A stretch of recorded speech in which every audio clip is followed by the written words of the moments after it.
Welcome to Redtastic. Story 1. I, 22 female, am an orphan and have lived with my grandpa my whole life. He passed away in his sleep last month at the age of 90 and I've been alone since then. I started living with my grandparents when I lost my parents when I was just 5. My grandparents had 2 children, my dad and my Uncle John. Uncle John had 2 children. I'll call them L, 28 female, and Clive, 27 male. My grandpa lost his 2 children, my dad and Uncle John, before he passed away. But before Uncle John's death, he had somehow let it slip that he was going to share his wealth 50-50 between his children. Everyone was aware of this and never questioned him. But then he lost both of them before he died. I guess my cousins expected him to change his will after this and share it equally between their mom and all his grandchildren. They even made subtle jokes about it whenever we met, which was only during the Christmas holidays. So they were all in for a shock when my grandpa's will was read, and it turned out that he stuck to his decision to share his properties equally between his sons. I got all of my dad's share, while my cousins and their mom had to share the remaining 50%. Then my cousins asked about the house and Grandpa's lawyer informed them that my grandpa had gifted the deeds to me as his posthumous birthday gift. He told them it was because I'd always been by his side. I went to college from home and took up remote jobs so I could care for my grandpa after he fell sick. He was all I had, and in a way, I was all he had. My cousins and their mom visited only during the holidays and they had reduced their visits following the death of their dad. They called only when they needed quick cash or a place to crash for the night, even though they lived 30 minutes away. When they were younger, they didn't like to come around because they didn't want to give up their time babysitting the ugly orphan, me, and as they got older, they maintained the same distance, making snide remarks about not wanting to be Grandpa's free caregivers. Now, after the will was read, my cousins turned to me and accused me of encouraging my grandpa to play favorites, when he could have shared it equally. I told them I never concerned myself with my grandpa's properties, so they outrightly demanded I give them half of my share and the house, since I'm unmarried and have a job, and that it was the fair thing to do. I quickly shut down their request and reminded them that we're now adults and they couldn't take advantage of me like they had when we were younger, and that I hadn't forgiven them for the role they played in my failed relationship 2 years ago. We weren't very close as kids because they were older and they used to mock my looks. But I stopped trying to maintain a relationship with them after they played a huge prank that led to my breaking up with my fiancé. Basically on Halloween after I turned 20, my cousins invited me and my ex-fiancé to an in-house party. I have severe lactose intolerance, so I avoid anything with milk in it. But my cousins and my ex decided it would be fun to sneak alcohol and milk into my smoothie because I turned down the alcoholic drinks in the house. I was scheduled for an interview and I didn't want a hangover. I reacted badly to their prank. I had a bad case of diarrhea, made a mess of myself, and vomited on their front porch because someone was in their toilet. Rather than help me, my cousins took pictures and videos of me in my helpless state and posted them in their friend group. I ended up in the hospital due to dehydration and stomachache. I also missed out on the interview job. I broke up with my ex because he tried to play down the incident and stopped talking to my cousins. But when Grandpa fell sick, I reached out to them and their mom for support. I even begged them to at least visit him because I felt he was nearing his end, and I wanted all of us to be together before he did. But they kept making up excuses until he died. I asked them if they thought they deserved anything from someone they treated as a liability and told them to take their ungrateful selves out of my house. Now they're telling people I turned Grandpa against them and that I'm selfish for refusing to share my inheritance or the house with them. Am I the a-hole here? Update. So when my cousins couldn't get me to give them half of my share, they threatened to sue me. It didn't work out though because their lawyer told them they do not have a case. I issued them a trespass notice and got a restraining order against them to stop them from coming to my house or harassing me. I can now mourn my grandpa in peace and have gotten good financial advice on how to invest my money. You're not the a-hole, OP. Your cousins are. They're a bunch of greedy bullies. They're lucky your grandfather didn't write them out of his will. It's hilarious how they want his properties, but they couldn't even care to be there for him during his last hours. I'm sorry about the prank they pulled on you. I applaud you for breaking things off with your ex-fiancé. He was just as much of a bully as they were. Ignore them on their threats to sue you. They have no case. I would advise you to be careful and stay away from them. Take care, OP. Story 2. My daughter is 12. I'm trying to teach her ways of creating and respecting her boundaries that are age appropriate. Teaching her that it's okay to say no to things she feels uncomfortable with. There is a boy in her class who keeps bothering her and her female friends at recess.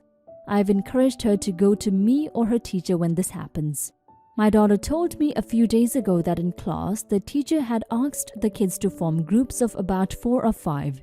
She had formed a group of 5 with some other girls, then the boy who had been giving her trouble at recess came over and said he was joining their group. Another girl said that they already have 5, and he should work with a group who only has 2 or 3 people. He said no because the teacher had said about 4 or 5. My daughter then said that they didn't want to work with him and he should find another group. A few of the other girls agreed with her. He said that, "You can't exclude me like that, it's against class rules," and she said she didn't care. I heard about this first from my daughter, and the way she talked about it, she had been firm but not unkind.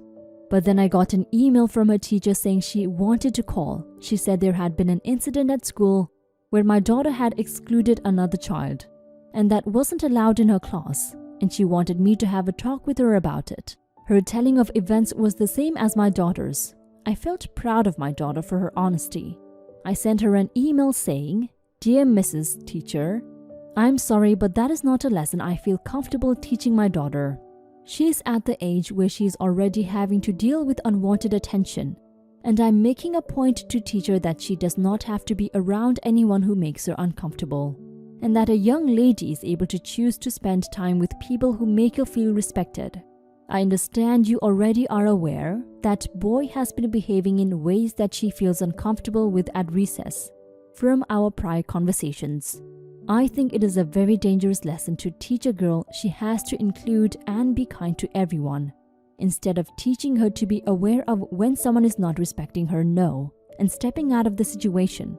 I hope I don't have to explain in too much detail why I find this important, but to put it briefly, I was brought up with the include everyone mindset, no exceptions. It taught me to ignore my own comfort level, and as I became a young adult, I became the victim of men who used my inability to say no to their advantage. It's a dangerous lesson and no longer appropriate at that age. Thank you, OP. She emailed me back asking for a meeting in person with the principal. I'm preparing for that, but wondering if my email was too harsh. Am I the a-hole for my response to my daughter's teacher? Update. I reached out to the parents of the other 4 girls in the class who were involved, and we all coordinated to go speak to the school administration together. They had similar views, thinking it was inappropriate for the school to expect the girls to work with someone who they are not comfortable with, and frustrated the teacher didn't do more to deal with the issues during recess that made the girls uncomfortable to start with. I ended up asking the school if we could reschedule the meeting to a time all the involved families could make, and we ended up meeting this afternoon along with my husband, another couple, 2 mothers and a father, along with the teacher and principal. We all presented a united front asking for the following. The school does training for the teachers on trauma-informed teaching methods and the dangers of expecting young women to go against their best judgment of their own boundaries to be nice. Instead of include everyone, the kids should be allowed to respectfully set boundaries and taught to respect each other's boundaries. The school addresses harassment in class or at recess and doesn't enable it to continue. We went to talk, and I think it went a lot better having all the parents join instead of if I'd gone alone. The teacher and principal apologized, and the principal agreed to look for resources on how to better navigate the balance between being inclusive and not forcing kids into including someone who is crossing a line with them. Honestly, I was getting pretty emotional hearing how the lessons I'm trying to teach my little one resonated with other women, whether they're moms too or have been through some of the same struggles I have. Not the a-hole OP. Your email was respectful and firm. You stated facts. Boundaries need to be respected, and if someone is upset about that, then that's a personal problem. If someone doesn't want to be around someone due to how they are treated, then that is a logical consequence. This teacher's way of demonstrating inclusivity is backward. Where are the inclusive rules for when this other student had repeatedly made her uncomfortable? Best of luck. I hope things end in your favor. Now for some comments.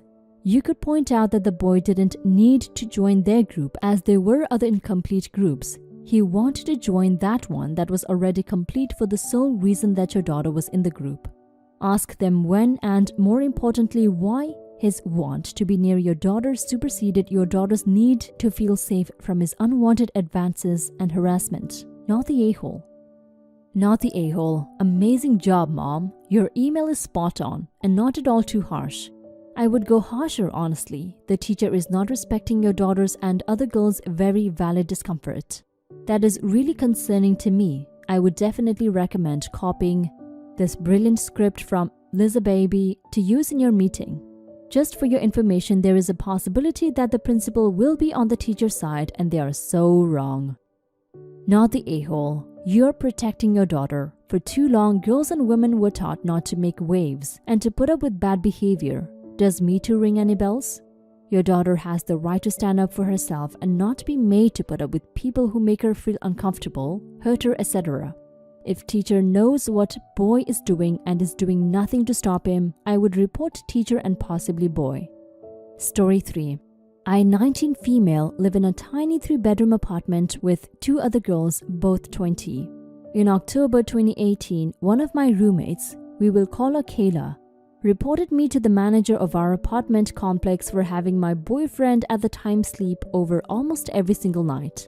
This really infuriated me at the time because my ex and I never bothered her or were excessively loud and we mostly stayed in my room. In fact, she frequently came into my room and hung out with both of us.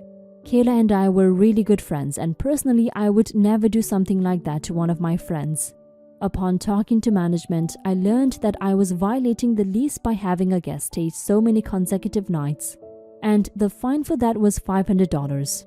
And Kayla knew about the fine when she reported me. I just felt like she could have talked to me before doing something so drastic. And I questioned for a long time whether I want to be friends with someone that would do something like this. I found it to be petty and highly dramatic considering we were all friends. And my ex and I never bothered her. Fast forward to now. My ex and I have broken up since January, so the tension surrounding him being at our place so much was gone. Kayla and I have both been putting in effort to be better friends to one another, and we had been getting along fairly. We've butted heads many times in the past. Also noteworthy, Kayla now works at the apartment complex office. About a month ago, she got out of a long-distance relationship and began effing our downstairs neighbor. He had stayed at our place quite literally every single night since they met, except for the occasion where they sleep at his place. This sort of fuels me with rage because number 1, she reported me and could have gotten me a $500 fine. 2, her job partially consists of enforcing rules such as the guest limit. 3, after she reported me, we were on the outs for months. 4, she barely knows this guy. My guy and I had been dating for a year. He stays all day and all night, not just sleeping up with her. Also want to note that she has started treating me like chopped liver since he came around. I'm really tempted to report her to the office the same way she reported me with no warning. I would kind of feel guilty if I affected her job, but at the same time, she sort of deserves a taste of her own medicine in my eyes. Am I the a-hole if I report her? Update. Thanks so much for all the feedback, guys. I appreciate all the people that have voiced support for me. I also appreciate the comments telling me to man up and just talk to her. I know that an eye for an eye makes the whole world go blind, but I think it would feel really satisfying to report her. However, it would probably be more satisfying to work it out like an adult, because I know deep down that reporting without having a talk first is wrong. My inner child is really pushing me to report her now, but I will suppress the urge. Now for some comments. In my opinion, not the a-hole. Still sort of a dick move, but she brought it on herself. Also, I think she might not consider the friendship the same way you do, but that's only my opinion based on a single interaction that we got to listen from your perspective. Not the a-hole. She deserves to be reported. If she wants to go ahead and report her friend for a minor infraction on the rules, she should have the same done to her. And she's having this guy stay over all the time. She's breaking the rules way more than you ever did from what I read. Report her. If she gets mad about you doing the same thing to her what she did to you, maybe you should let her go. You don't want a friend like that. Just my opinion though. In any case, report her. Everyone sucks here. I get what you're saying, but I wouldn't go straight to reporting her. Because you're acting just as petty when you admitted you didn't like the way she treated you. So you wouldn't be any better than her and would suck just as much. She sucks because she should have talked to you first. I would talk to her and tell her that you don't appreciate the fact that she's doing the same thing she didn't want you to do, and she's risking her job. I do think it would be fair to say that she has 2 weeks to sort herself out. And after the time is up, you will be reporting her since she is technically violating her job.